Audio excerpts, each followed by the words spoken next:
अल्हम्दुलिल्लाहि नहमदुहु व नस्तईनुहु व नस्तगफिरुहु व नुमिनु बिही व नतवक्कलु अलैहि व नऊज़ु बिल्लाहि मिन शुरूरि अंफुसिना व मिन सय्यिआति अअमालिना मन यहदिहिल्लाहु फला मुदिल्ल लहु व मन युद्लिलहु फला हादिय लहु व नशहदु अन ला इलाहा इल्लल्लाहु वहदहु ला शरीका लहु व नशहदु अन्न सय्यिदना व नबिय्यना व मौलाना मुहम्मदन अब्दुहु व रसूलुहु अरसलहु बिलहक़्क़ि बशीरन व नज़ीरा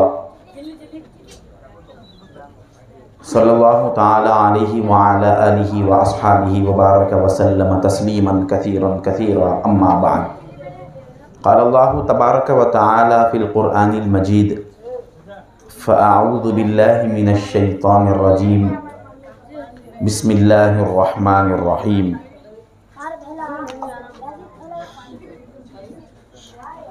मुहम्मदुर रसूलुल्लाह वल्लज़ीना मअहु अशिद्दाउ अलल कुफ़्फ़ारि रुहमाउ बैनहुम तराहुम रुक्कअन सुज्जदन यब्तगूना फ़ज़लन मिनल्लाहि व रिज़वाना सीमाहुम फ़ी वुजूहिहिम मिन अथरिस सुजूद ज़ालिका मसलुहुम फ़ित तौराति व मसलुहुम फ़िल इंजील सदक़ल्लाहु मौलानल अज़ीम। वक़ाल नबी सल्लल्लाहु तआला अलैहि व आलिहि व सहबिहि वसल्लम इन्न बनी इसराईल तफ़र्रक़त अला सिंतैनि व सबईन मिल्लतन व तफ़्तरिक़ु उम्मती अला सलासिन व सबईन मिल्लतन कुल्लुहुम फ़िन्नार इल्ला वाहिदा। क़ील मन हिय या रसूल अल्लाह क़ाल मा अना अलैहि व अस्हाबी। वक़ाल नबी सल्लल्लाहु तआला अलैहि वसल्लम इन्नकुम अला बय्यिनतिन मिर रब्बिकुम मा लम तज़हुर फ़ीकुम सकरतान सकरतुल जहली व सकरतु हुब्बिल आइश व अंतुम तुजाहिदून फ़ी सबीलिल्लाह व तअमुरून बिल माअरूफ़ि व तनहूना अनिल मुनकर फ़इज़ा ज़हरा फ़ीकुम हुब्बुद दुनिया फ़ला तुजाहिदून फ़ी सबीलिल्लाह वला तअमुरून बिल माअरूफ़ वला तनहौना अनिल मुनकर वल क़ाइमून यौमइज़िन बिल किताबि वस सुन्नह कस्साबिक़ीनल अव्वलीन मिनल मुहाजिरीन वल अंसार औ कमा क़ाल सल्लल्लाहु तआला अलैहि वसल्लम। व क़ाल तआला फ़ी शअनि हबीबिही इजलालन व इकरामा इन्नल्लाह व मलाइकतहु युसल्लूना अलन नबी या अय्युहल्लज़ीना आमनू सल्लु अलैहि व सल्लिमू तस्लीमा अल्लाहुम्मा सल्लि अला सय्यिदिना व मौलाना मुहम्मदिन नबिय्यिल उम्मी व अला आलि सय्यिदिना व मौलाना मुहम्मदिन नबिय्यिल उम्मी अल्लज़ी क़ुरिनतिल बरकतु बिज़ातिही व मुहय्याहु व तअत्तरतिल अवालिमु बितिय्बि ज़िक्रिही व रय्याहु।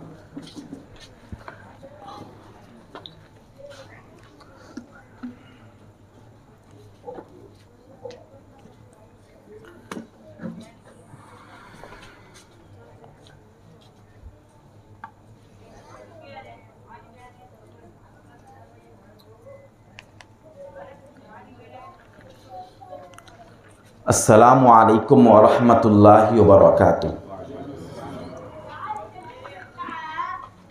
बुज़ुर्गान मिल्लत, अज़ीज़ान मोहतरम, अल्लाह जल्ल शानुहु व अम्म नवालुहु का बेइंतहा शुक्र है कि उसने हमें सरकार दो जहां सल्लल्लाहु अलैहि व आलिहि व सहबिहि वसल्लम के उम्मत बाबरका में पैदा फरमाया और हमें इस पैदाइश पर बेइंतहा फ़ख्र अज़ीम इनायत फरमाया। साथ ही साथ अल्लाह तबारक व तआला ने अपने मंशा को समझने के लिए और अपने अहकाम पर अमल करने के लिए कुरान जैसी नेमत उज़्मा से सरफराज फरमाया। मज़ीद करम हुआ उस परवरदिगार आलम का कि उसने आज हमें इस बाबरकत महफ़िल में अज़मत सहाबा के उन्वान से जमा होने का मौका अता फरमाया। मोहतरम बुज़ुर्ग और दोस्तों,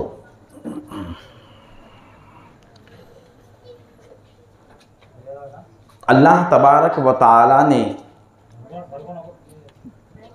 इस उम्मत के इब्तिदाई दौर के लोगों को आखिरी ज़मानों के लोगों के लिए नमूना बनाया। उनसे वो काम करवा दिए जिन कामों को नमूने के तौर पर अल्लाह तबारक व तआला बयान करके आखिरी ज़माने के लोगों की इस्लाह करता रहे। सरकार दो आलम सल्लल्लाहु अलैहि वसल्लम ने इसीलिए इरशाद फरमाया कि मेरे बाद और मेरे सहाबा के बाद तुम पर दुनियावी और दीनी एतबार से फितने आएंगे। दीन के एतबार से भी बहुत से झगड़े सर उठाएंगे, मगर याद रखो तुम में से वही शख्स हिदायत पर रहेगा, तुम में से वही शख्स कामयाब कहलाएगा और वही शख्स नजात याफ्ता होगा जिसके अंदर दो बातें हो। ये कहकर हुजूर पाक सल्लल्लाहु अलैहि वसल्लम ने एक अपनी सुन्नत को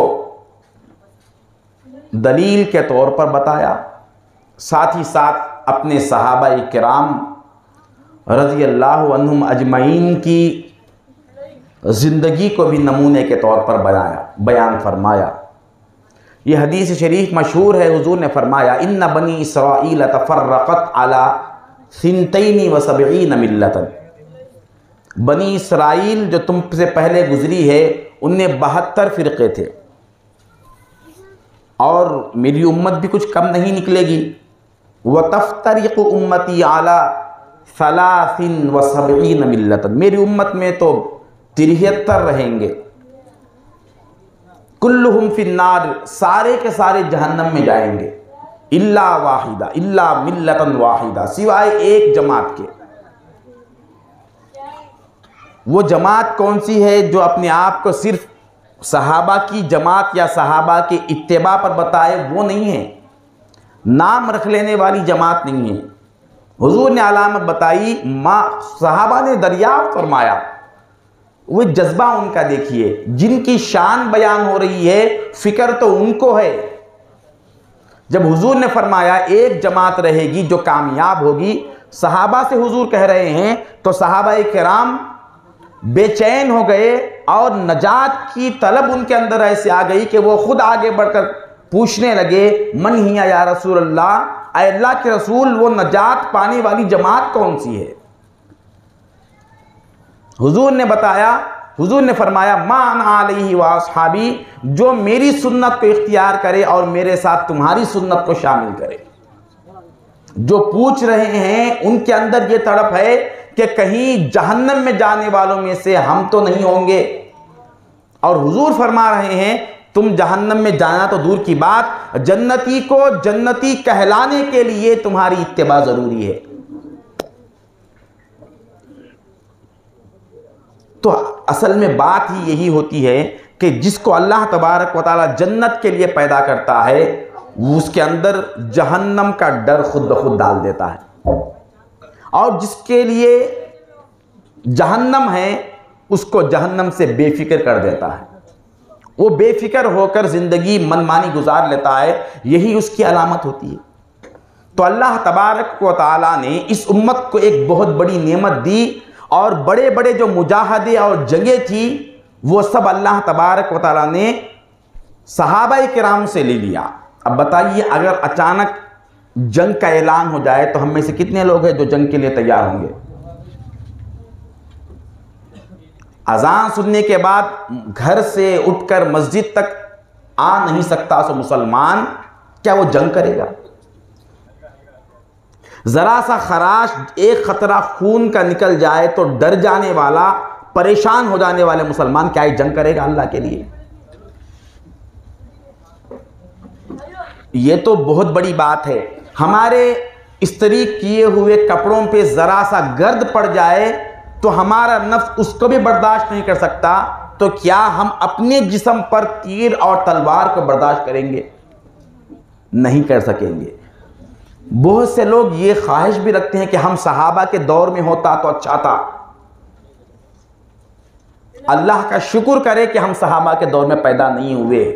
अगर उस दौर में हम होते तो हम पक्के मुनाफिक होते, मुसलमान नहीं होते थे, मुसलमान नहीं हो सकते थे। वो आराम को कुर्बान कर दिए। सहाबा इकराम की कुल जिंदगी ये थी कि अल्लाह उसके रसूल के लिए हर चीज कुर्बान कर देना, और आखिर में जो अपनी जान बच जाती है तो उसको भी कुर्बान कर देते थे। कायनात में एक वाहिद कौम है सहाबा इकराम की। 1 लाख से जायद अंबिया अलैहिस्सलाम आए, उनकी करोड़ों उम्मतें थी। जितनी उम्मतें थी, किसी उम्मत ने किसी नबी को यह नहीं कहा कि हमारे माँ बाप आप पर कुर्बान।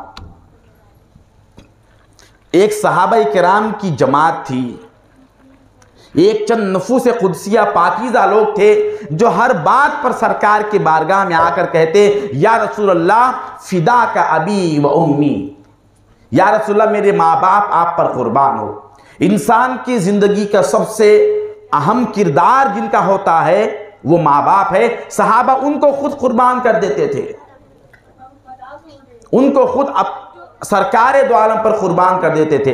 ये सिर्फ जुबान से कहने वाले नहीं थे और कुर्बान करके बताते थे। सिर्फ जुबान से कहने वाले नहीं थे, कुर्बान करके बता, हर पसंदीदा चीज को कुर्बान करते थे। जिसके अंदर सहाबा की सुन्नत है, अगर वो अपनी जिंदगी में महसूस करना चाहता है तो उसकी पहली अलामत ये होती है कि अल्लाह उसके रसूल का मंशा आ जाए, अल्लाह उसके रसूल की मर्जी सामने आ जाए, अल्लाह उसके रसूल की खुशनुदी जब सामने आ जाए तो वो किसी भी शय को कुर्बान करने से पीछे ना हटे, तो समझे कि वो सहाबा के तरीके पर है। जंगे बदर का ऐलान हुआ, सरकार दो आलम ने ऐलान फरमा दिया, लोगों जन्नत तुम्हारे सामने बट रही है, कौन खरीदार है आ जाए। कोई सहाबी गरीब से गरीब भी पीछे नहीं रहा, मालदार भी पीछे नहीं रहे, मर्द भी पीछे न रहे, औरतें भी पीछे न रही।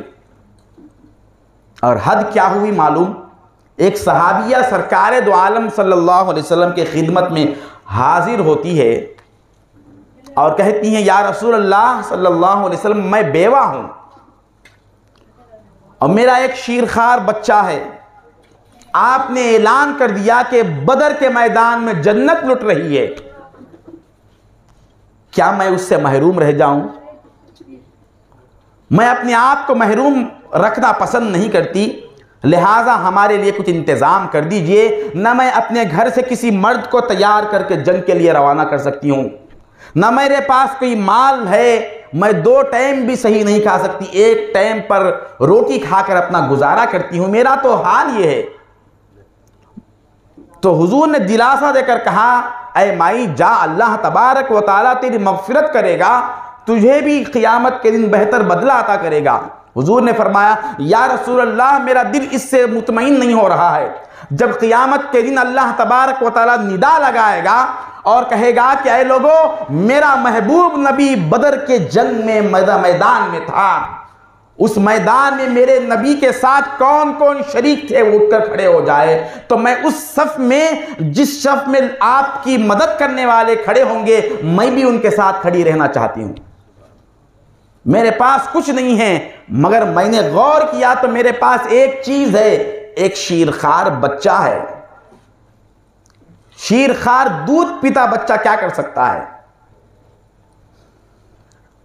वो तो अपने हाथ को भी हरकत सही नहीं कर सकता, वो तलवार कहां से पड़ेगा? हुजूर ने पूछा तो उस माई ने कहा, या रसूल अल्लाह मैंने सुना है कि सिपाहियों के पास, सहाबा के पास तलवार और ढाल बहुत कम है, लिहाजा आप किसी सहाबी को ये बच्चा दे दे ताकि ये मेरे शीरखार बच्चे को ढाल के तौर पर इस्तेमाल करे, दुश्मन का वार पड़े तो मेरा बच्चा शहीद हो जाएगा और वो मुजाहिद सहाबी बच जाएगा और वो जंग करेंगे।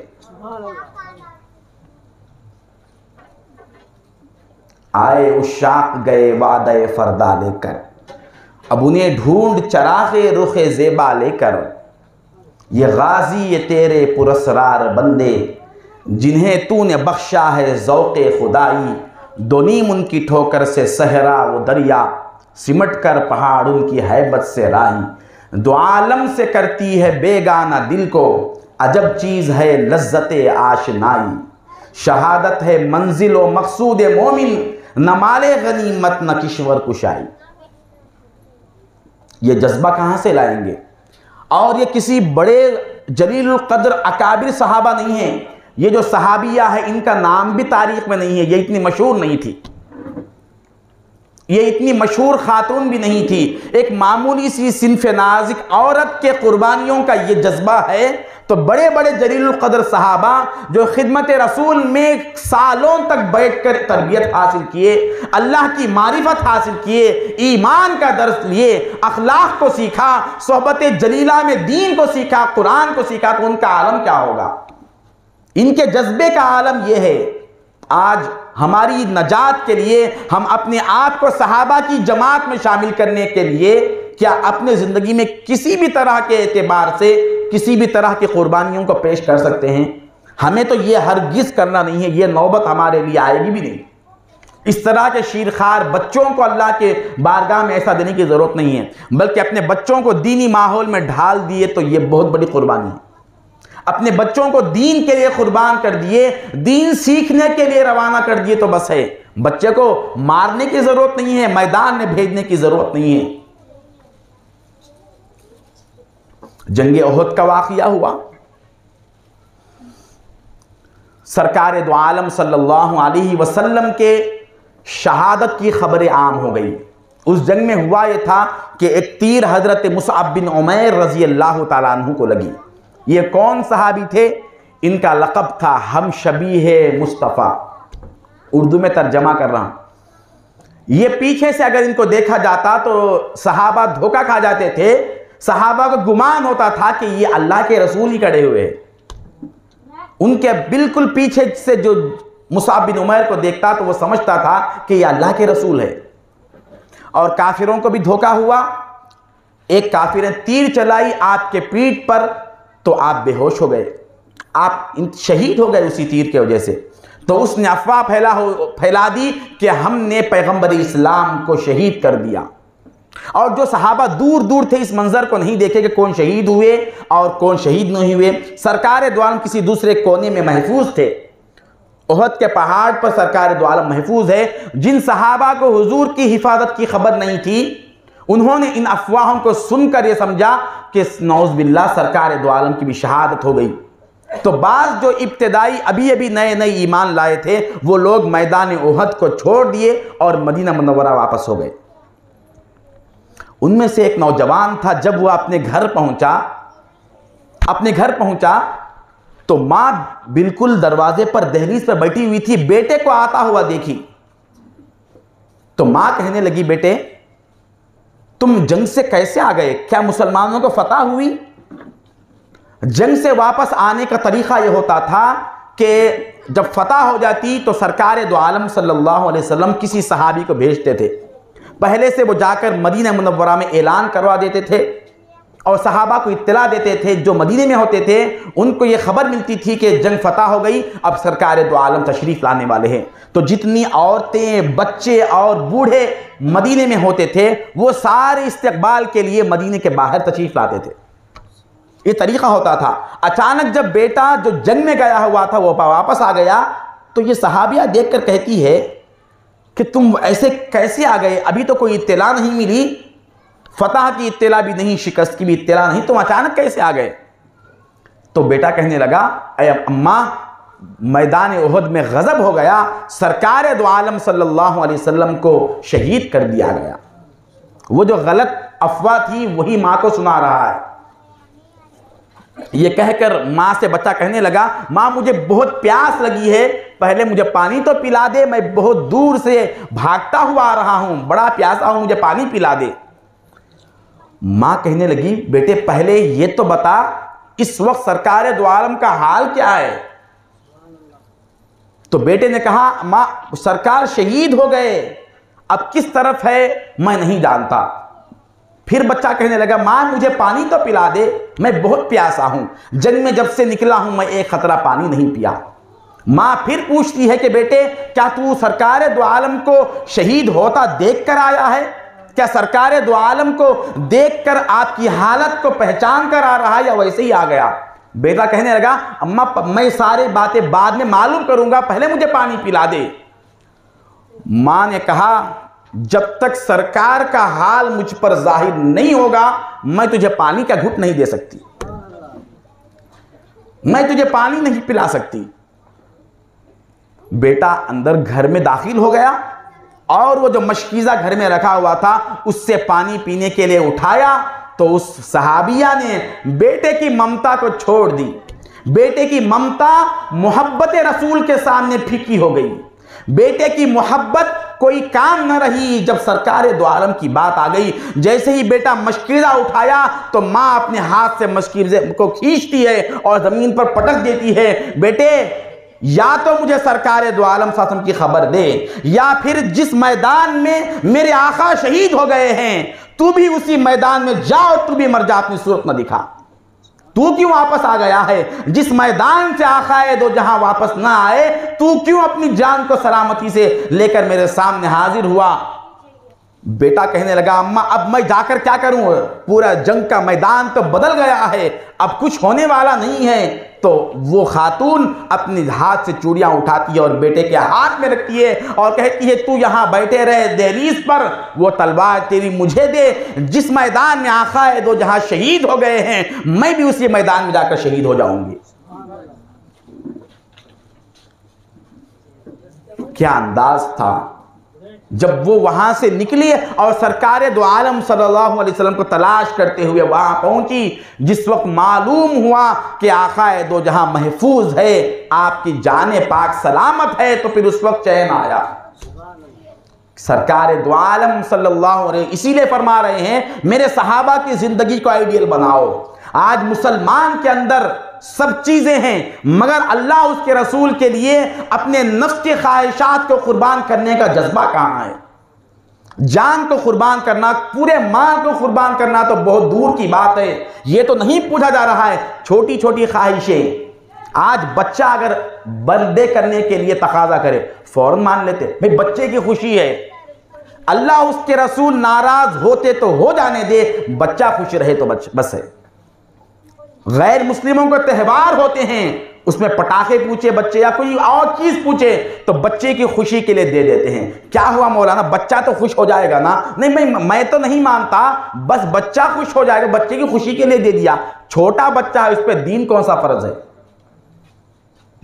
अब वहां वो सहाबिया जो ढाल के तौर अपने बच्चे को दे रही है और वो बच्चा जो प्यासा है, अरे प्यासे को पानी पिला तो इस्लाम सिखाता है, मगर वो प्यासा बच्चा जो सरकार दो आलम सल्लल्लाहु अलैहि वसल्लम को छोड़कर आ गया, वो सहाबिया उसको पानी पिलाने के लिए तैयार नहीं है। कितना फर्क आ गया हम में। इसीलिए हुजूर ने साफ फरमा दिया तुम में हजारों तब्दीलियां आ जाएगी। तुम अपने आप को हक पर देखना चाहते हो तो देख लो, तुम्हारी जिंदगी को मेरे सहाबा की जिंदगी से मैच करके देख लो। अगर उनके बराबर तुम्हारी जिंदगी है तो फिर तुम कामयाब, वरना तुम्हारी हजारों नमाजें, तुम्हारे हज और तुम्हारे रोजे सारे तुम्हारे गले में डालकर उसके समेत तुम्हें जहन्नम में भेज दिया जाएगा। इबादतें ज्यादा करने का मसला नहीं है, जहां नफ्स और हक आ जाए तो वहां नफ्स को काट कर हक को कबूल करना, यह अल्लाह का मंशा है। यह हजारों इबादतों से अफजल है। यह इबादत नहीं आती कभी भी, यह इबादत कहीं से भी नहीं आती। एक लम्हे के लिए जो शख्स अपने नफ्स के ऊपर पैर रख देता है, जब गुस्सा आ गया अपने गुस्से को अल्लाह के लिए कंट्रोल कर लिया, उसको एक शहीद का अजर मिलता है। एक शहीद का अजर मिलता है। भाई वो तो तलवार भी नहीं पकड़ा, इसको इतना बड़ा अजर क्यों मिल गया? हाँ, इसने जो काम किया है वो काम इतना ही बड़ा है। कौन कर रहा है आज? खड़ों के झगड़ों की वजह क्या है मालूम? एक गुस्सा है, हमारा 10 सेकंड का एक गुस्सा है। उस गुस्से की हालत में जो हमारी जुबान से जो लफ्ज निकलता है वो हमारी सारी जिंदगी की मेहनतें और खानदान की मोहब्बतों को तबाह कर देता है। अगर ऐसा कर चुके हैं तो दूसरा चांस ऑप्शन ये है कि उस गुस्से में कहे हुए जुमले को आजिजी के तौर पर वापस ले ले। मैंने ये कहा था, गुस्से की हालत में कहा था, मैं अपनी इज्जत को कोई खातिर में नहीं लाता, मुझे माफ कर दो, मुझसे गलती हो गई। गलती को मानने वाला कौन है आज? गलती करना ये बड़ी गलती नहीं है, गलती करने के बाद गलती को कबूल नहीं करना ये बहुत बड़ी गलती है। मेरे से गलती हो गई और मैं अल्लाह की बारगाह में और जिससे हो गई उसके सामने झुक गया, मुझे माफ़ कर दो, तो ये शख्स वो जिससे माफ़ी मांग रहे हैं उससे 1000 गुना बेहतर है ये शख्स। हमने वाक़या नहीं सुना हज़रत आदम अलैहिस्सलाम का और इब्लीस का? आदम अलैहिस्सलाम से भी पैगम्बराना लफ्ज़िश हुई और इब्लीस से भी शैतानी लफ्ज़िश हुई। फ़र्क क्या हुआ? शैतान को पूछा अल्लाह तबारक व तआला ने, मा मनाअका अन तस्जुदा लिमा खलक़तु बियदी, ऐ वो शैतान, तू उस मखलूक को, मेरे आदम को सजदा क्यों नहीं किया जिसको मैंने अपने हाथ से बनाया है? तो शैतान ने जवाब क्या दिया मालूम? अस्जुदु लिमन खलक़त तीना, क्या मैं इस मिट्टी को सजदा करूं? इस मिट्टी को सजदा करूं? उसने गलती को नहीं माना। मा मनाअका अन तस्जुदा इद अमरतुक, अल्लाह कह रहा है अरे तुझे उससे क्या ताल्लुक कि ये मिट्टी है या पत्थर है? तू मेरे हुक्म को क्यों नहीं देखा? तू तो ये देखना था कि हुक्म देने वाला कौन है। तू आदम को देख रहा है, मिट्टी को देख रहा है, हुक्म देने वाले को नहीं देख रहा है। तेरे सजदा न करने की वजह से मेरे हुक्म को तोड़ना लाजिम आया, तो ये क्यों नहीं देखा? और कमेंट्री देने लगा आगे से कि मैं गलती नहीं किया, मैं तो आग से बना हुआ हूं, अना खैरुम मिन्हु, मैं इससे बेहतर हूं। जो भी अपने गलती को मानता नहीं है वो अपने आप को सबसे बेहतर खुद ब खुद समझ रहा है, और ये अपने आप को बेहतर समझना, मैं अच्छा हूं समझना, ये कुफ्र की सिफात में से है और उसका खातिमा कुफ्र पर होगा। वो नमाज़ें बराबर पढ़ेगा, उसका नाम तो मुसलमानों का रहेगा, मगर वो वक्त आखिर जब आएगा तो उसका खातिमा ईमान पर नहीं होगा, क्योंकि उसके अंदर सिफत कुफ्र की है, ईमान की नहीं है।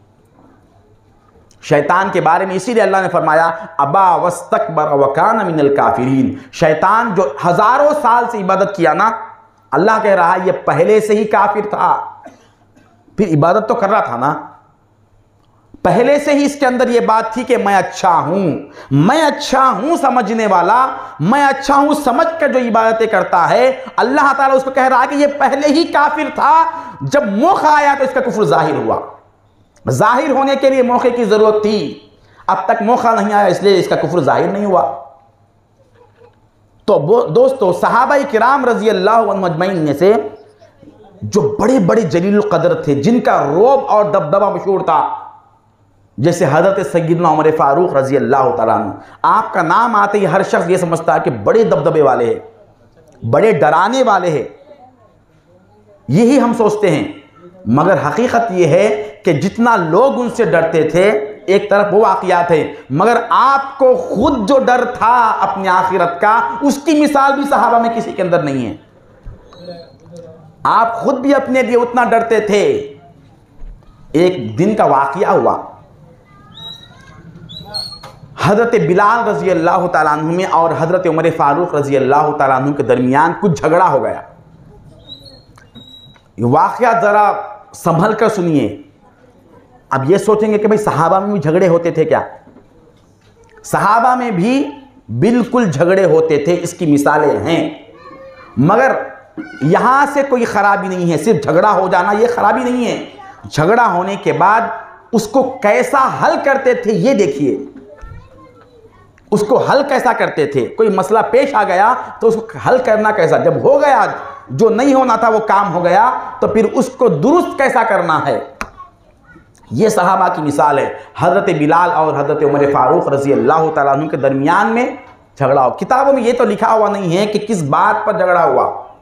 गालिबन हज़रत उमर फारूक रज़ी अल्लाह तआला अन्हु अक्सर अजान देने की बहुत आरजू रखते थे, हमेशा दिल में आरजू रहती थी कि अजान दूं, मगर सरकार दो आलम सल्लल्लाहु अलैहि वसल्लम की तरफ से इजाज़त नहीं है। और हज़रत बिलाल रज़ी अल्लाह तआला अन्हु क्योंकि हुजूर की तरफ से मामूर थे, हुक्म मिला था, इसलिए आप भी मौका नहीं देते थे।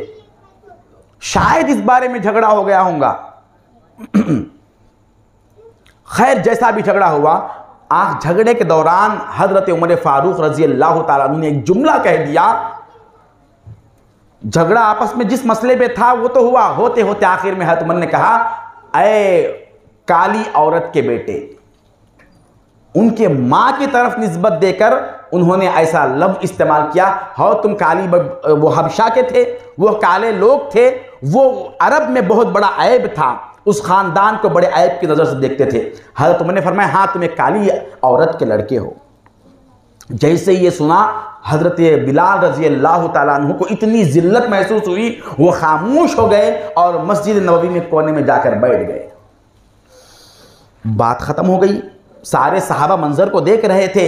जब नमाज का वक्त आया, सरकार दो आलम सल्लल्लाहु अलैहि वसल्लम तशरीफ़ लाए और देखा हज़रत बिलाल रज़ी अल्लाह ताला अन्हु को, तो चेहरा नीचे झुका हुआ है और गम के आसार है और आँखों के पकोटों में आंसू तैर रहे हैं। इस मंजर को देखा तो पूछा, ए बिलाल क्या बात है, तुम तो बड़े खुश होते थे, जब से तुम आज़ाद हुए अपने आका से उस वक्त से लेकर आज तक मैं तुम्हारे अंदर ऐसा गम नहीं देखा, आज क्या बात है, तुम्हारे अंदर गम बड़ा नजर आ रहा है।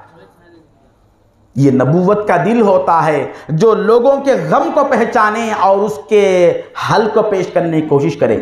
हमारे सामने कोई गम वाला आ जाए, तकलीफ वाला आ जाए तो किस तरह देखते हैं हम? हमको क्या भाई, तकलीफ तो उनको है, हम तो अच्छे हैं ना। बाजू वाला बीमार है, हमें क्या हुआ? बाजू वाला परेशान है, हमको क्या हुआ? हुजूर ने फरमाया तुम्हारा पड़ोसी अगर भूखा सो जाए तो तुम्हारा ईमान अल्लाह के पास कबूल नहीं है। पड़ोसी भूखा सो जाए तो। अब सरकार दो आलम हर एक के गम गुसार थे, गम का दरमा देने वाले थे। जैसे ही देखा कि ये बिलाल रजी अल्लाह ताला गम में है, हुजूर ने पूछा बिलाल क्या हुआ? तो हजरत बिलाल के अंदर आवाज इतनी दब गई थी, अब बोलने की ताब नहीं थी। कहने लगे यार तो कुछ नहीं है, कोई ऐसी बात नहीं है। हुजूर ने फिर पूछा बिलाल बताओ, तुम्हारी आंखें बता रही है कि तुम बड़े गम के समंदर में डूब गए हो। हुजूर फिर बिलाल ने फरमाया या रसूल अल्लाह कुछ नहीं है। ये भी अखलाक देखिए, उन्होंने शिकायत करना पसंद नहीं किया। तो फिर हजरत अली रजी अल्लाह तआला अन्हु से पूछा हुजूर ने, अली बताओ वाक़िया क्या हुआ? तो हजरत अली ने फरमाया या रसूल अल्लाह उमर और बिलाल के दरमियान झगड़ा हो गया और उमर ने आखिर में ये कह दिया कि तुम काले औरत की बेटे हो। तो हजरत बिलाल को उससे बहुत सदमा हुआ।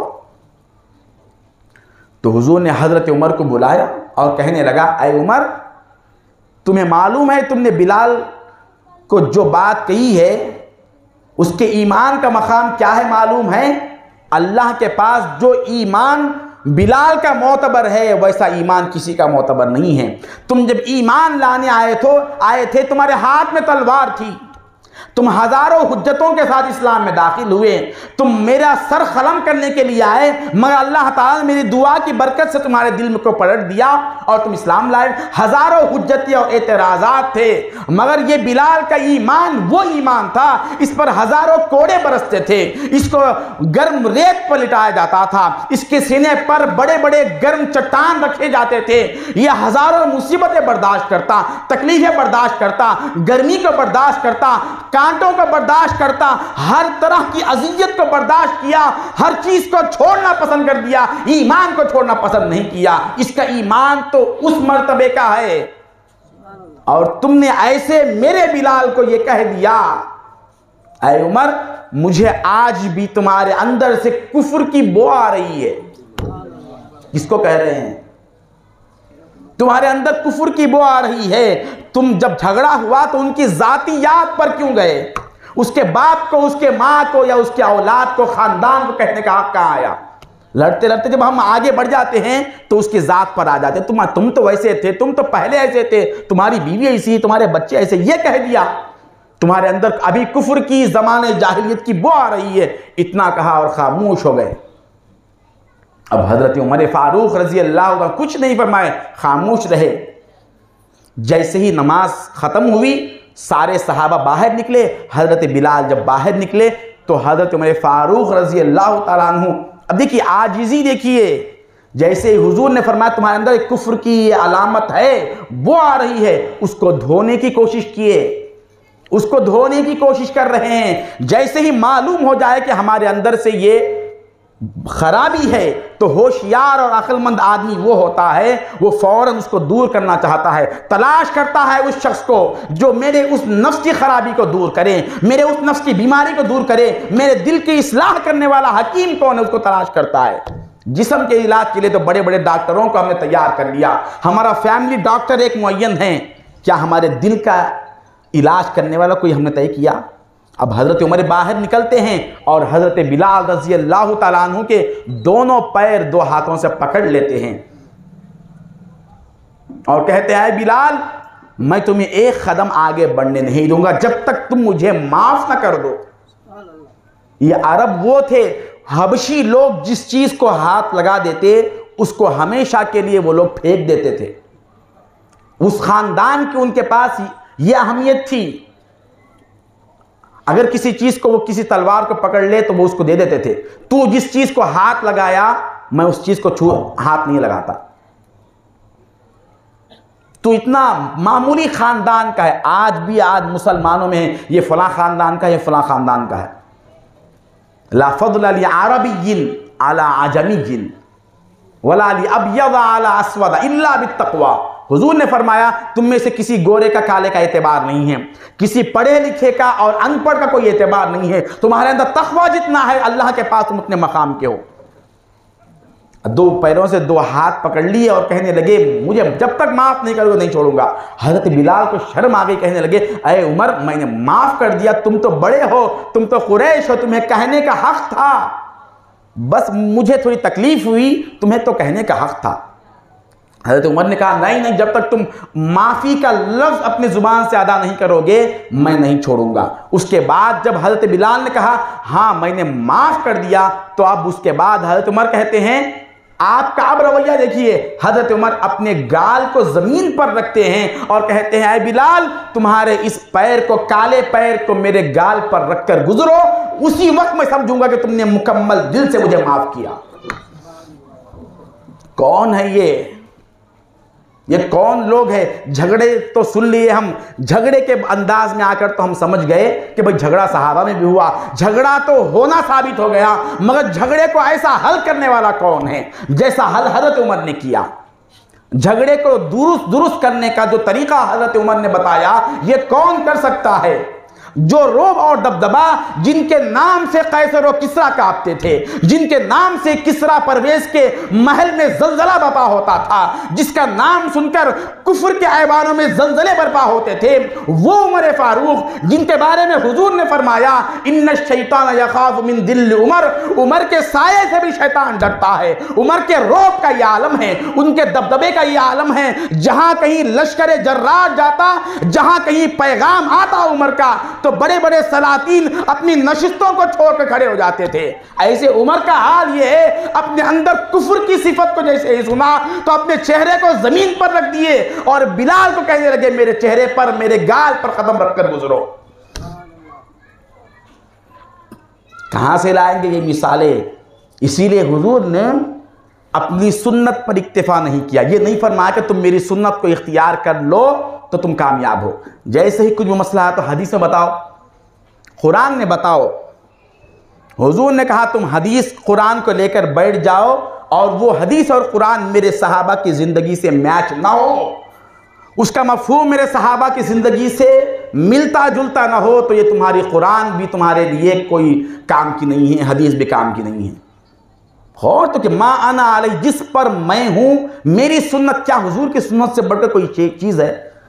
इसका मतलब ये नहीं कि हुजूर की सुन्नत में नहीं है, तो सरकार की सुन्नत को बता कर लोगों को गुमराह किया जा सकता है, हदीसों को बताकर गुमराह किया जा सकता है, कुरान को बताकर आयतें पढ़ के गुमराह किया जा सकता है। मगर जैसे ही उन कुरान व हदीस के नमूनों को सहाबा की ज़िंदगी में देखा जाए, उस वक्त किसी को गुमराह नहीं किया जा सकता। यहाँ आने के बाद हर शख्स, हर शय दूध का दूध पानी का पानी है।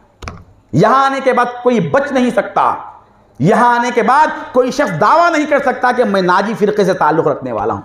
अब बताए कौन है? भाई सहाबा की सुन्नत तो ये नहीं है ना वो नहीं, क्या हमारी ज़िंदगी में है वो चीज़? तो बात ये अर्ज़ की जा रही थी, मज़मून में कुछ और शुरू करने वाला था। असल में सहाबा की ज़िंदगी में वो कौन सा दर्स है जिसको अल्लाह तबारक व तआला ने ज़रूरी करार दिया, उनके जैसा होना ये बताया ना। तो कई सहाबा ऐसे थे जिन्होंने एक नमाज भी नहीं पढ़ी और वो इस्लाम लाए और शहीद हो गए, ऐसे भी सहाबा है। सहाबी तो ऐसे भी गुजरे हैं। तो सहाबा का जो तरीका है वो महज अमल में देखने का नहीं है। जी जो बात सुन रहे हैं, सहाबा की अजमत सहाबा जो हम लेकर बैठे हैं, अजमत सहाबा को कहाँ देखना है? सहाबा के अजमत की वजह क्या है? उनके मकाम और मर्तबे का राज क्या है? उनके अंदर कौन सा ऐसा कमाल था जिसकी वजह से सरकार उनके बारे में ये कह रहे हैं कि तुम्हारे अंदर इनकी आदतें खसलतें हो, तुम्हारे अंदर इनके जैसे औसाफ हो तो तुम जन्नती हो। ये जो फरमा रहे हैं उसकी वजह क्या है? वो कौन सी खूबी सहाबा के अंदर थी? अगर नमाजों को देखेंगे, कई सहाबा ऐसे हैं 12 साल के बाद नमाज फ़र्ज हुई, जैसा कि हमने अभी सुना। तो 12 साल से पहले, नबूवत के ऐलान के 12 साल नमाज फ़र्ज होने से पहले जो लोग शहीद हो गए, मक्के में अज़ियतें उठाते उठाते शहीद हो गए, क्या हम उनसे बढ़ गए आज? हम तो 20 साल से 40 साल से नमाजें पढ़ने वाले हैं ना, तो क्या हमारी नमाजें बढ़ गई? बहुत से सहाबा ऐसे थे जो सहाबा इब्तिदाई दौर से ही थे। 2 हिजरी में रोज़ा फ़र्ज हुआ, 2 हिजरी में रोज़ा फ़र्ज हुआ। वो सहाबा जो आखिरी उम्र के थे, उनको 5 साल, किसी को 10 साल, किसी को 1 साल के रोज़े ही मिले, उसके बाद उनकी वफ़ात हो गई। और हम जो है, हम में से कोई शख्स 10 साल से 20-25 साल से रोज़ा रखता हुआ आ रहा है, तो क्या वो सहाबा से बढ़ जाएगा? सहाबा तो उतने हज नहीं किए, हमारे ज़माने में कई उम्रें और हज करने वाला क्या सहाबा से बढ़ जाएगा? अमल को अगर लाकर रखेंगे तो सहाबा के दरमियान अमल को सामने रखने के बाद हमारे अमल उनके अमल से ज़्यादा बज़ाहिर नज़र आएंगे, अमल की तादाद में ज़्यादा नज़र आएंगे। मगर हुजूर ने क्या फरमाया? हुजूर ने फरमाया, मेरा एक सहाबी एक मुट्ठी जौ भी अगर अल्लाह के राह में खर्च कर दे, खैरात कर दे, और आखिर में आने वाले लोग ओहद के पहाड़ को सोना चांदी बनाकर खर्च कर दे, तो मेरे एक सहाबी के मुट्ठी भर जौ के खैरात करने के बराबर भी नहीं हो सकता। ओहद पहाड़ को सोना बनाकर खैरात करना किधर, और सहाबा के मुट्ठी भर जौ के खैरात करने के मकाम किधर है? ये सहाबा की मुट्ठी भर जौ के खैरात करने में वो कौन सी तासीर आ गई थी उनके अंदर, उनके खैरात में वो कौन सा कमाल आ गया था कि ओहद के पहाड़ के बराबर सोने को खर्च कर दो तो भी उनके मुट्ठी भर जौ की बराबरी नहीं हो सकती। कैसा मिल गया मकाम? अब कुरान बता रहा है, इसीलिए कुरान की तरफ चलिए। कुरान कहता है, सहाबा की ज़िंदगी में अगर देखना चाहते हो, उनके अमल में जो ये मकाम और मर्तबा मिला है, उनके अमल को जो बुलंदी मिली है, उनके अमल को जो मकबूलियत मिली है, उसका राज ये था कि वो ईमान शनास थे। उन्होंने दौलत ईमान को हासिल किया। उनके ईमान का पावर इतना था, उनके ईमान का कमाल ये था कि वो मुट्ठी पर भी जौ खैरात कर दे, और आखिर में आने वाले लोगों की ईमान की कमजोरी ऐसी होगी कि वो ओहद पहाड़ को सोना बनाकर खैरात कर दे तो ये बराबरी नहीं होगी।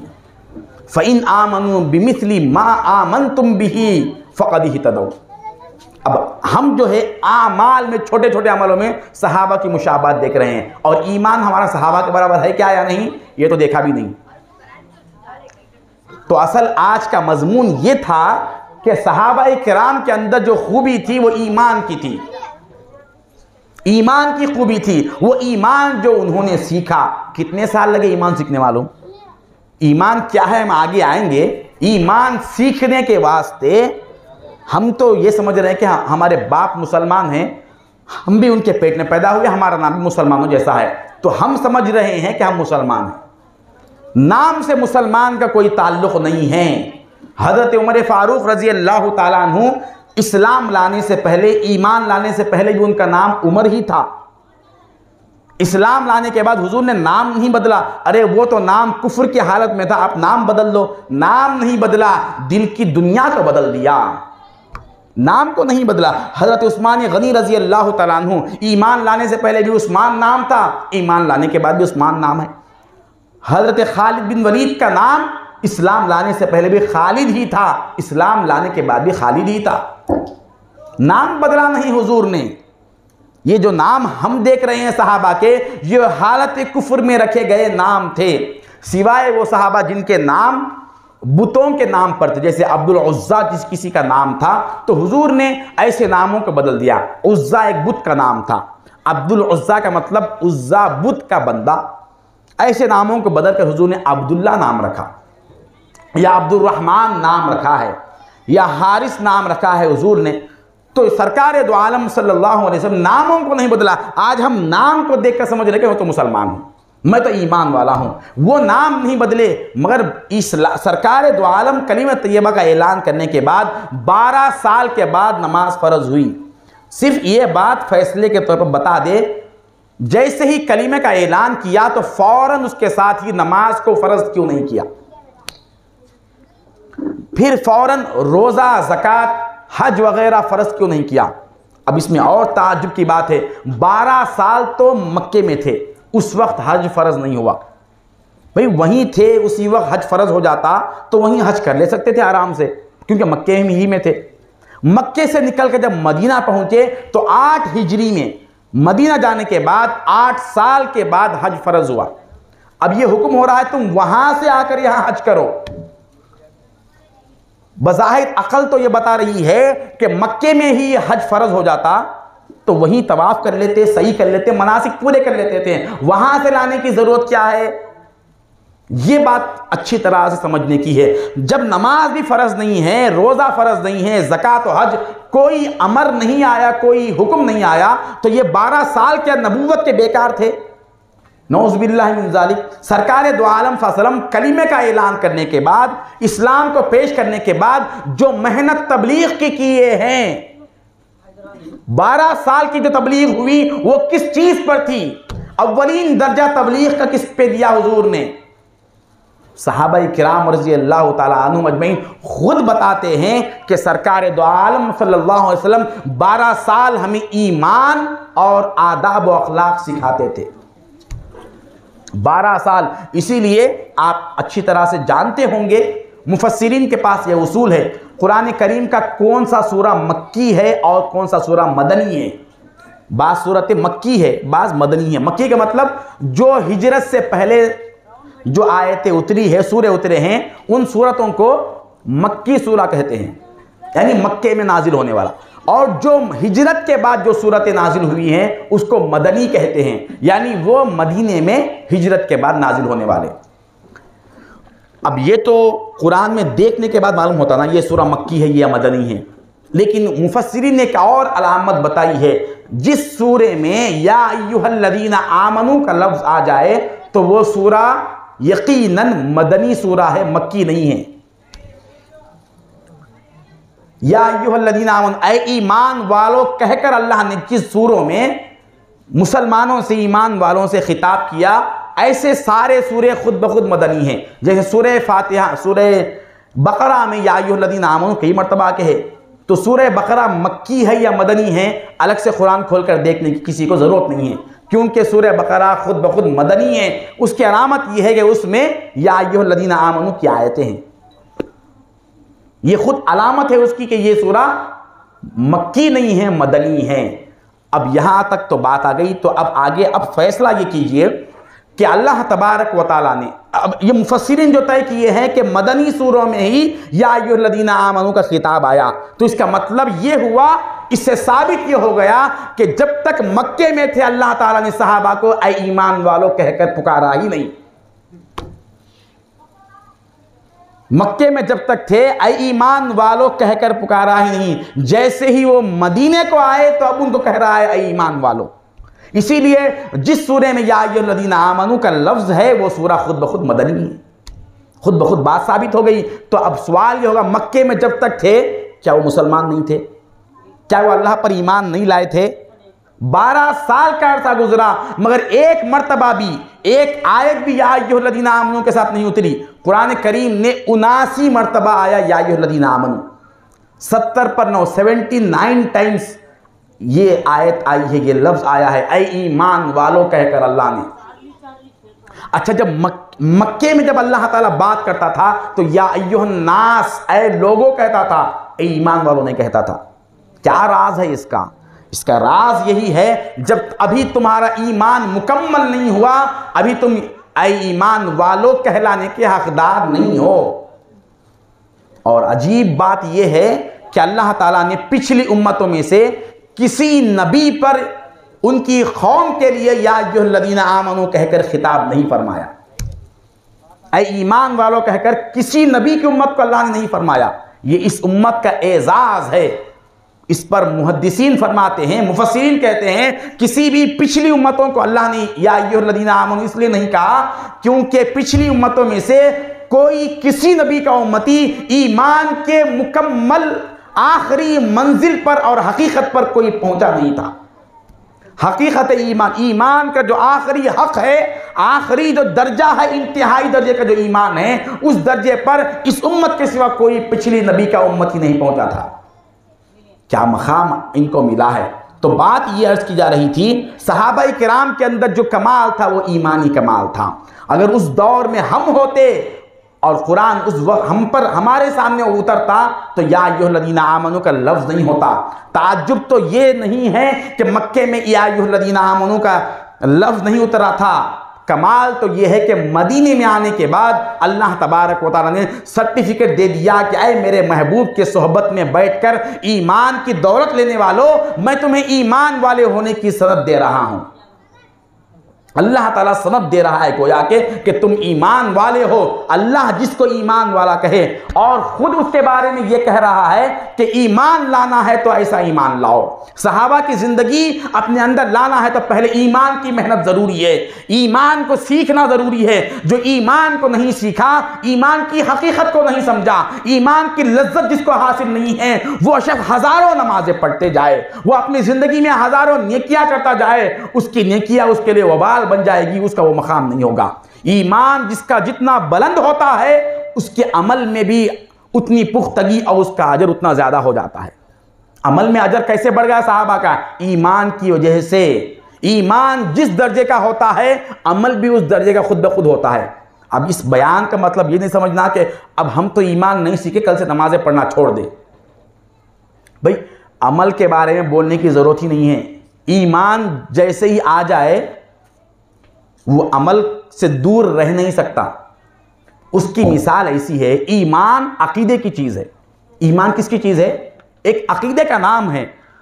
और अकीदा और अक़्द दो एक जैसे है।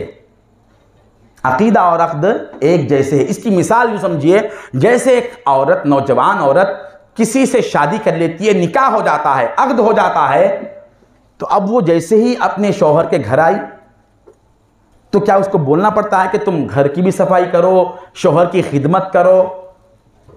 कहीं बोलना पड़ता है उसको? वो लड़की, वो नौजवान लड़की अपनी माँ के पास जब तक थी, शादी से पहले, अक़्द से पहले, माँ जब काम बोलती तो वो बहाने बनाकर सो जाती थी, काम नहीं करती थी। जैसे ही अक़्द हो गया उसका तो अब किसी के बोलने की जरूरत नहीं, खुद ब खुद उसके अंदर ईमान की, अक़्द की कैफियत आ गई। अब उसको बोलने की जरूरत नहीं, बिस्तर भी खुद ब खुद हिफाजत कर रही है, शौहर कपड़े भी धो रही है और घर की सफाई भी कर रही है, खाना भी पका रही है। ये आमाल है, ये अक़्द नहीं है। अक़्द का काम तो और है, ये काम जितने हैं ये अक़्द वाले नहीं हैं। उसके बावजूद वो खुद ब खुद कर रही है। जैसे ही अक़्द हो जाता है अमल खुद ब खुद उसके अंदर आ जाता है। इसी तरह ईमान जब कामिल हो जाता है, किसी के अंदर दिल में ईमान बस जाता है, तो फिर उसको नमाज पढ़ने का हुक्म देने की जरूरत नहीं है, उसको नेक अमल का हुक्म देने की जरूरत नहीं है। वो खुद ब खुद नेक बन जाता है, उसके अंदर खुद ब खुद ईमान के साथ आमाल का जज्बा आ जाता है। अगर वो नमाज पढ़ भी रहा है, जबरदस्ती की नमाज है, दिल पे हाथ रख के बोलिए, जितना शौक से हम बिरयानी खाते हैं क्या उतने ही शौक से नमाज पढ़ते हैं हम? जितने शौक से हम इफ्तार करते हैं क्या उतने शौक से हम पूरा दिन भूखे रहने में मजा महसूस किए? इफ्तार का मजा ज्यादा है या रोजे का मजा बड़ा है? अपने जो दोस्त है या अपनी जो बीवियां है या वो जिन औरतों से हम मोहब्बत करते हैं, उनके मोहब्बत की वजह से उनके साथ मिलकर बैठने में ज़्यादा मज़ा है या अल्लाह के साथ हाथ बांधकर उसके सामने ठहर कर बातें करने में मज़ा है? नमाज ज़रूरत है या हमारी आदत है? ज़रूरत का मतलब जिस तरह इंसान भूख लगने के बाद खाना खाए बगैर रह नहीं सकता, प्यास लगने के बाद पानी पिए बगैर रह नहीं सकता, इसी तरह मोमिन का हाल ये होता है कि वो नमाज पढ़े बगैर रह नहीं सकता, अपने मौला से मुलाकात किए बगैर रह नहीं सकता, अपने मौला से बातें करे बगैर उसको दिल लगता ही नहीं है।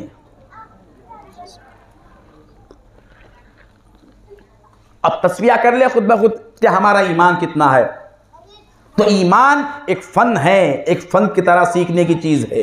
वो क्या है, उसकी अलामत क्या है? ईमान का खुलासा ये है कि बंदा जहां कहीं भी रहे, जहां कहीं भी रहे, किस हाल में भी रहे, उसको हमेशा इस बात का ख्याल होना कि अल्लाह मेरे साथ है और वो मुझे देख रहा है, मुझे सुन रहा है। ये कैफियत का आ जाना, और जब भी कोई ज़रूरत पेश आ जाए तो अल्लाह के ज़ात पर भरोसा आ जाना, ये ईमान होने की अलामत है। अल्लाह के साथ होने की अलामत, उसके देखने की अलामत। वो कहाँ से देख रहा है? देख तो हम रहे हैं ना। अरे जो हम देख रहे हैं, ये जो हम देख रहे हैं ना, ये हम खुद नहीं देख रहे, कोई दिखा रहा है तो हम देख रहे हैं। हमारे देखने की सलाहियत नहीं है। आँख कहाँ से खरीद कर लाए हम जो है आँख कहाँ से खरीद कर लाए? और ये जो हम सुन रहे हैं, ये कान कौन दिया हमको? कभी हिसाब किया अपने आज़ा व जवारे का? हमें तो अपनी मेहनत नजर आ रही है, मैं मेहनत करा, मैं कमाया। अरे जिस हाथ से मेहनत करके मैं मेहनत करा, समझ रहे हैं ये हाथ कौन दिया है? हाथ कौन दिया? हम किस फैक्ट्री से बनाकर लाए हैं? माँ बाप को तो मालूम भी नहीं कि कौन बना रहा है। बाप ये कह रहा है बच्चा मेरा है, बच्चा तुम्हारा है, तो उस बच्चे के बाल को तुम बनाए क्या? उसके नाखून को बनाए? अच्छा वो बीमार हो जाए तो क्या तुम उसको शिफा दे सकते हो? अगर वो मर जाए तो उसको जिंदा कर सकते हो? न उसकी जिंदगी तुम्हारे हाथ में है, न उसके बीमारी से शिफा तुम्हारे हाथ में है, न उसका रिस्क तुम्हारे हाथ में है। जब बीमारी और शिफा उसका हमारे हाथ में नहीं है, उसकी हयात हमारी हाथ में नहीं है, तो फिर ये अकीदा हमने कहां से ला लिया कि इसको मैं नहीं पालूंगा तो कौन पालेगा? ये एक अकीदा बसा हुआ है मुसलमानों के अंदर, बस। इसीलिए दुनिया के पीछे मारे मारे फिर रहे हैं कि भाई दुनिया में जीने के लिए, पलने के लिए, पालने के लिए जी रहे हैं। हालांकि अल्लाह तबारक व तआला ये कह रहा है, ऐ वो इंसान, तेरे दुनिया में पैदा होने से 50,000 साल पहले तेरा मुकद्दर इस अंदाज से लिख दिया कि तू दुनिया में किस जगह पर किस वक्त कितना खाएगा, मैंने लिख कर रख दिया। वमा मिन दाब्बतिन फिल अर्दि इल्ला अलल्लाहि रिज़्क़ुहा। क्या ईमान अफरोज आयत है। अल्लाह ताला कह रहा है जमीन पर रेंगने वाला हर जान, जिसके अंदर जान है, उसको क्या देना है हम पर वाजिब है, उसको रिस्क कितना देना है। और आगे कह रहा है वयअलम मुस्तक़र्रहा, वो कहाँ रहता है। ये दीन है दोस्त। ईमान तो ये सीखना है, ये भरोसा आना है, तभी ईमान वाले हैं हम। नमाज तो पढ़ लिया, रकात बांधने के बाद दुकान में गिराक चले गया कि है कि ये ख्याल हो रहा, इतने देर दुकान बंद करके अब क्या होगा कि क्या है कि कर्जा तो उतना हो गया, अब वो कर्जा उतरता कि नहीं, कि बच्ची की शादी करना है, वो रिश्ता आया, वो रिश्ता चले गया, ये पूरी नमाज चल रही। और क्या पढ़ रहे क्या हम? अल्हम्दुलिल्लाहि रब्बिल आलमीन कह रहे हैं। सारी कायनात को पालने वाला तू है। पालने का मतलब हर जरूरत की चीज जरूरत के वक्त जितनी होना है उतनी देने वाला, जैसा देना है वैसा देने वाला।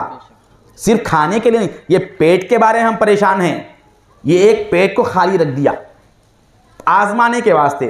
अगर आंख को भी अल्लाह तबारक व तआला हमारी मेहनत पर रख दिया, अगर मेहनत पर रख दिया तो तुम मेहनत करके आंख की बीनाई तेज कर लो, वरना तो आंख बिल्कुल मध्यम हो जाएगी। चंद चीजें हमारे ऊपर अल्लाह रखा है। मैं नहीं कमाया तो कैसा? अच्छा सूरज ही नहीं निकला, सूरज निकलने में, उसकी रोशनी आने में कितने पैसे हम खर्च किए। करंट के बिल को बनने के लिए हमने सोचा कि पैसे नहीं कमाऊंगा तो कैसे करूंगा, मगर ये जो सूरज निकल रहा है, इतनी जो लाइटिंग आई है, इसका बिल कौन अदा करा? इसको कौन निकाल रहा है? इन्न फी खल्क़िस समावाति वल अर्द वख्तिलाफिल लैली वन नहारी लआयातिल लिउलिल अलबाब। अरे जरा गौर करके तो देख, अगर तू अक्लमंद है तो देख, ये जो रात आ रही है और दिन जा रहा है, दिन आ रहा है तो रात जा रही है, तो इसको कौन निकाल रहा है? कभी गौर किया? और ये सोच कि ये कैसा होगा, वो कैसा होगा। अल्लाह कह रहा है कि ऐ बंदे, तू मेरी फिक्र कर, तू मेरी बारगाह में आया है, मेरी बारगाह, जो परवरदिगार पालने की वादा कर रहा है वो सामने ठहरा हुआ है, उसको छोड़कर किसी और का ख्याल ये कौन सी बात है? ज़रा घर जाकर बीवी के सामने किसी औरत के हुस्न की तारीफ़ करो आप। दूसरे टाइम खाना सही नहीं मिलता, पहली खराबी ये आती, खाना सही नहीं मिलता, उसके बाद कपड़े सही नहीं धुले जाते, घर साफ नहीं होता, ख़त्म, अब पूरा मसला ख़त्म, आपकी ज़िंदगी तल्ख हो जाएगी। कौन? एक सिन्फ़े नाजुक औरत, अगरचे कि वो हकीकत में हुस्न में कमज़ोर है, उसका हुस्न कम है, उसके बावजूद भी किसी औरत की तारीफ़ कर दो आप, बर्दाश्त नहीं करेगी, बर्दाश्त नहीं करेगी। ये बिल्कुल हक़ है करना भी। अब अल्लाह कायनात का परवरदिगार जिसके सिवा कोई पालने वाला ही नहीं, जिसके सिवा कोई रब ही नहीं है, वो बचपन से पालता हुआ आ रहा है, और उसके सामने खड़कर जुबान से तो कह रहे हैं अल्हम्दुलिल्लाहि रब्बिल आलमीन, सारे कायनात को पालने वाला तू ही है, और अंदर तो ये सोच रहा है कि मैं कैसे पलूंगा। तो ये ईमान वाला है। ईमान वाला जब अल्हम्दुलिल्लाहि रब्बिल आलमीन कहता है, वो जब रब का नाम लेता है, तो उसके ईमान में एक कैफियत आ जाती है, अरे मुझे तो क्या हुआ, मेरा रब मेरे साथ है। अरे बच्चे से सीखो दोस्त, बच्चों से सीखने की भी चीज़ें हैं। बाप जब साथ हो तो बच्चा कितना बेफिक्र चलता है। अगर स्कूल में टीचर कह दे कि जाओ घर से ये पेन खरीद कर लाओ, कल फला कापी लाओ, तो बच्चा परेशान होगा, अरे मैं कहाँ से कमा के लाऊं, मैं कहाँ से हासिल करूं। वो सोचेगा, वो तो बेफिक्र आकर बाप को बोल देगा कि अब्बा कल जो है फला कापी लाना है, वो बोल के खेल में चले जाता। ये नहीं पूछता कि बाप क्या तुम्हारे पास पैसे है या नहीं है, ये किताब खरीद सकते हैं नहीं, ये भी नहीं पूछता, बस बोल दिया चला गया, क्योंकि उस बच्चे को यकीन है कि मेरा बाप मुझे जरूर कापी ला कर देगा, जरूर मेरी मांग को पूरा करेगा। अगर बाप ये कह दे कि बेटे मेरे पास पैसे नहीं है चला जा, तो बच्चा जाकर बाजू वाले के बाप से पूछेगा? नहीं पूछेगा। दो तो तुम ही दो, लूंगा तो तुम ही से लूंगा, तुम्हारे सिवा किसी से नहीं लूंगा, तुम्हारे सिवा किसी से नहीं लूंगा। वही तरसेगा, माँ से 1 रुपया पूछे, माँ नहीं दे, तुम बोल दिए, वैसे ही उसके पल्लों से लटकता रहता है, मारी भी तो वहां से नहीं जाता, वही तड़पता फिरता है, उसके अतराफ गर्दिश करता रहता है, उसके अतराफ तवाफ करता रहता है कि माँ लूंगा तो तेरे से लूंगा। बाजू में भी औरत है मगर वो मां नहीं है इसकी, बाजू घर वाला मालदार है, उसका घर बड़ा है मगर उसके पास हाथ नहीं फैलाता। ये फितरत अल्लाह तबारक व तआला ने बचपन से इंसान के अंदर डालकर भेज दिया। ऐ वो इंसान, हमने तेरी इब्तिदाई जमाने में ये फितरत रखी है कि तुझे जिससे ताल्लुक है तू उसी से पूछता है, उसके सिवा किसी और से पूछना तेरे ईमान को गवारा नहीं है। जब बड़ा हो गया तो बेईमान क्यों हो गया? अब गैर का ख्याल कहां से आ गया? जिस तरह एक बच्चा गैर से नहीं पूछता, बंदा मौला के सामने रहकर गैर से कैसे मांग सकता है? ईमान किस चीज का नाम है? सहाबाई किराम रज़ी अल्लाह अन्हुम अजमईन के ईमान ये था। एक सहाबी रसूल थे, सरकार दो आलम सल्लल्लाहु अलैहि वसल्लम किसी जंग में, इशारा कीजिए, सरकार दो आलम सल्लल्लाहु किसी जंग में सहाबा को रवाना कर रहे थे। रवाना करते हुए हुजूर ने, वो सफ़र तवील था इसीलिए तोशे का इंतज़ाम कर दिया रास्ते में खाने के लिए। जितने सहाबा जा रहे थे सबको तोशे दे दिए। एक सहाबी थे उनमें से हज़रत आबीरा रज़ी अल्लाह तआला अन्हु, हुजूर ने उनको तोशा नहीं दिया। ये हुजूर की भूल हुजूर के हकीकत के लिहाज से नहीं थी। अल्लाह तबारक व तआला जहाँ हिकमत होती थी वहाँ सरकार दो आलम से वो काम नहीं करवाता था। बशरी तौर पर हुजूर भूल गए, उनको तोशा नहीं दिए। वो सहाबी गौर करने लगे, सबको तोशा मिला खाने के लिए, मुझे तो तोशा नहीं मिला, मैं क्या करूं? उनको ख्याल हुआ कि मैं वापस जाऊंगा और सरकार से तोशा तलब कर लूंगा। तोशे तो और तैयार है, मैं मांग लूंगा तो मुझे मिल जाएगा। ये ख्याल आया दिल में नफ्स के तरफ से। फिर फौरन ईमान कहने लगा, ऐ आबीरा, सरकार दो आलम सल्लल्लाहु अलैहि वसल्लम तो तुम्हें तोशा नहीं दिए, हिकमतन भूल गए, हुजूर के जहन में बात नहीं थी, क्या तुम्हारा परवरदिगार भी तुमको भूल गया?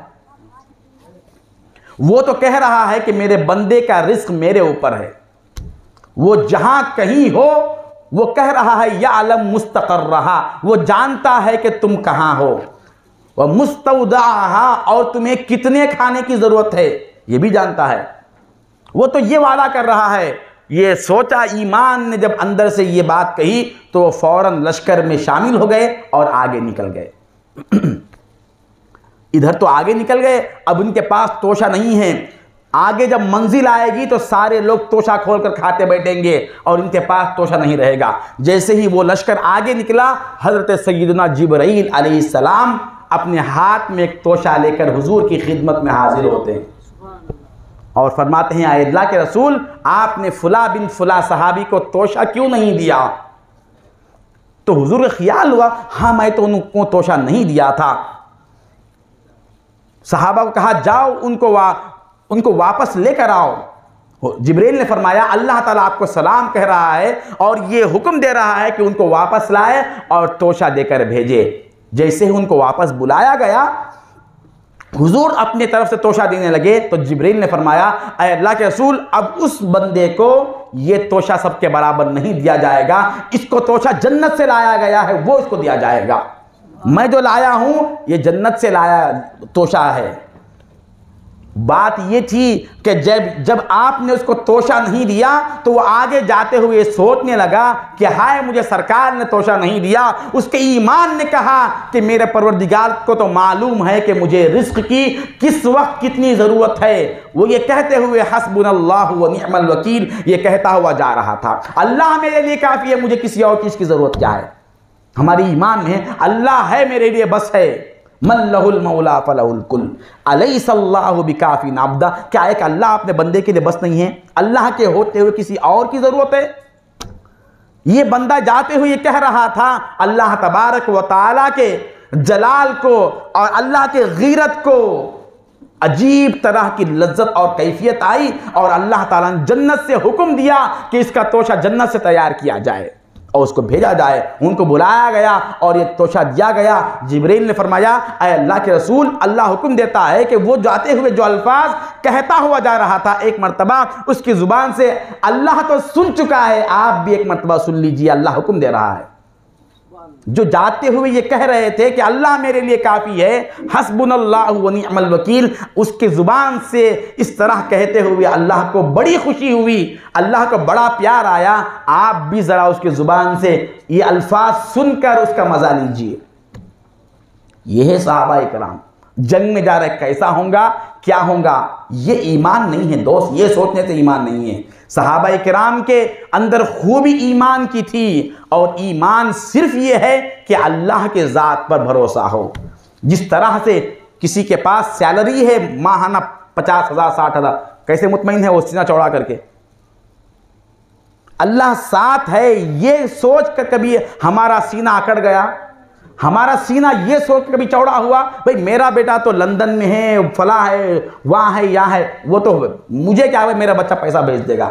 वो लंदन में कहीं हजारों मील दूर है, सो बच्चे पर भरोसा है। जो परवरदिगार रगे जान से करीब है उस पर भरोसा नहीं है। वो तो रगे जान से करीब है, ये कह रहा है, अरे बंदे तेरी जान तुझसे दूर है, मैं उससे भी ज्यादा तुझसे करीब हूं। क्यों करीब हूं? ये क्यों कह रहा है? जब तुझे कोई हाजत हो और तू मुझे पूछेगा तो मैं दूर रहूंगा तो कैसे मदद के लिए पहुंचूंगा, मैं कैसे तेरी मदद के लिए पहुंचूंगा। इसीलिए ईमान यह है कि अल्लाह मेरे साथ है, अल्लाह जहां कहीं मैं रहता हूं मुझे देख रहा है। अब गुनाह करके देखो, झूठ बोलकर देखो, धोखा देकर देखो, गाली देकर देखो, वो सुन रहा है। कोई ये सब बहरे हैं, हम सब बहरे हैं, अल्लाह सुना रहा है तो हम सुन रहे हैं। असल सुनने वाला तो अल्लाह है, इन्नहु हुवस समीउल बसीर। अल्लाह कह रहा है वही सुनने वाला और वही देखने वाला है, उसके सिवा कोई सुनने वाला नहीं है। हमारी हकीकत असल में बहरे हैं हम। फजअलनाहु समीअन बसीरा। अल्लाह तबारक व तआला ने बहरे को सुनने का मौका दिया, अंधे को देखने की सलाहियत दिया। ना हमारे अंदर देखने की सलाहियत है, ना सुनने की सलाहियत है। इसका पता चलना है तो जैसे ही रूह निकलती ना, उस वक्त देख लीजिए कि हम कौन हैं। आंख है मगर देखने की सलाहियत नहीं है, कान वैसे ही है, कान नहीं गए, कान वैसी है, अब सुनना खत्म हो गया। हाथ वही है जो 2-4 मिनट पहले था, अभी भी वैसे ही हाथ है, अब हाथ हरकत क्यों नहीं कर रहा है? कल तो सुबह ही गुस्ल किया था ना, अब खुद गुस्ल क्यों नहीं ले रहा है? गस्साल अब क्यों गुस्ल ले रहा है? वजह यह है कि अल्लाह तबारक व तआला अब तक इसके साथ था तो ये कर रहा था, अब तक इसके साथ था तो ये देख रहा था, अल्लाह अब तक इसके साथ था तो ये सुन रहा था, कर रहा था। जैसे ही मौला की संगत और मौला की मईयत खत्म हो गई तो अब ये ना हाथ उठा सकता है ना आंख खोल सकता है। अब इसको मट्टी के हवाले करना पड़ता है। जो हमारे पास शान और शौकत है, आप जो कुर्सी पर बिठाए हैं और आप बैठ कर सुन रहे हैं, मौला अगर साथ नहीं है तो ना हम यहाँ बैठेंगे ना आप वहाँ बैठ कर सुन सकते हैं। इस चीज़ को सरकार दो आलम सल्लल्लाहु अलैहि वसल्लम ने 12 साल मुख्तलिफ अंदाज से समझाया, इतना समझाया और इतना यकीन उनके अंदर बिठा दिया कि अब उनकी नज़रों में मौला के सिवा कोई और नहीं था।